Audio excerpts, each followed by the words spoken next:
Management কলেজে ধর্ষণের ঘটনায় কলেজের ডিরেক্টরকে জিজ্ঞাসাবাদ পুলিশের, নমুনা সংগ্রহ করে পাঠানো হয়েছে ফরেনসিকে। আরো একবার জানিয়ে রাখতে চাইবো, কলেজের ডিরেক্টরকে জিজ্ঞাসাবাদ পুলিশের, নমুনা সংগ্রহ করে পাঠানো হয়েছে ফরেনসিকে। জোকাই ম্যানেজমেন্ট কলেজে ধর্ষণ, কলেজের ডিরেক্টরকে জিজ্ঞাসাবাদ পুলিশের, নমুনা সংগ্রহ করে পাঠানো হয়েছে ফরেনসিকে। ইতিমধ্যে নমুনা সংগ্রহ করে ফরেনসিকে পাঠানো হয়েছে। পুলিশ জিজ্ঞাসাবাদ করেছে ডিরেক্টরকেও, কলেজের ডিরেক্টরকেই ডেকে পাঠিয়েছে পুলিশ, ডেকে জিজ্ঞাসাবাদ করা হয়েছে।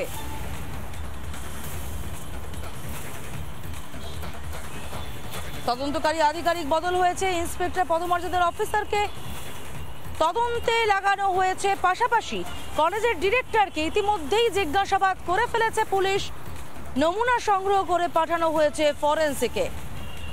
নমুনা সংগ্রহ করে ইতিমধ্যে ফরেনসিকে পাঠানো হয়েছে। কলেজের ডিরেক্টরকে জিজ্ঞাসাবাদ পুলিশের।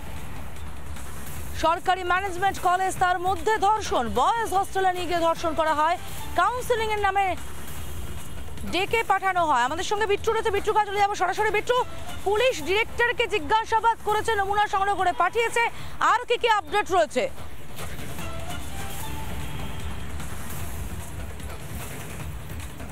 দেখো, কলেজ কর্তৃপক্ষের তদন্ত প্রক্রিয়ার মধ্যে একটা গুরুত্বপূর্ণ অধ্যায় হচ্ছে যেখানে ঘটনা ঘটেছে বা কোনো প্রতিষ্ঠানে কোনো ঘটনা ঘটলে সে কর্তৃপক্ষের সঙ্গে কথা বলার, অর্থাৎ এইটা নর্মাল যে প্রসিডিওর সেই মতো করেই পুলিশের তরফে কলেজ কর্তৃপক্ষকে জিজ্ঞাসাবাদ করা হয়েছে। এর পাশাপাশি নমুনা সংগ্রহ করা হয়েছে, কারণ একটু আগেই বললাম যে গোপন জবানবন্দি যেই অভিযুক্ত তরুণী, সেই তরুণীর যেই বিভিন্ন নমুনা, সেই নমুনা ইতিমধ্যে সংগ্রহ করা হয়েছে। তার পাশাপাশি গোপন জবানবন্দি নেওয়া হয়েছে। আমি এই মুহূর্তে যদি থানার ছবিটা দেখাই, থানাতে এই প্রস্তুতি কার্য তো তুঙ্গে বলা যেতে পারে, কিন্তু এখনও পর্যন্ত আমরা যেটা জানতে পাচ্ছি, ডিসি তিনি স্বয়ং এসছেন ডেপুটি কমিশনার থানাতে এবং অভিযুক্ত ব্যক্তির সঙ্গে যোগাযোগ করবেন, কথা বলবেন, তার সঙ্গে জানার চেষ্টা করবেন যে কিভাবে গোটা ঘটনাটা ঘটলো। ইতিমধ্যে পুলিশ তাদের প্রাথমিক যে তদন্ত, সেই তদন্ত প্রক্রিয়া বা জিজ্ঞাসাবাদের প্রক্রিয়া শেষ করেছে।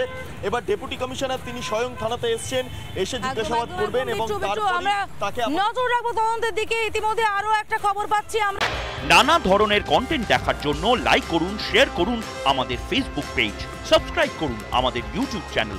পাশাপাশি অন্যান্য ব্রেকিং নিউজের জন্য অবশ্যই চোখ রাখুন রিপাবলিক বাংলায়।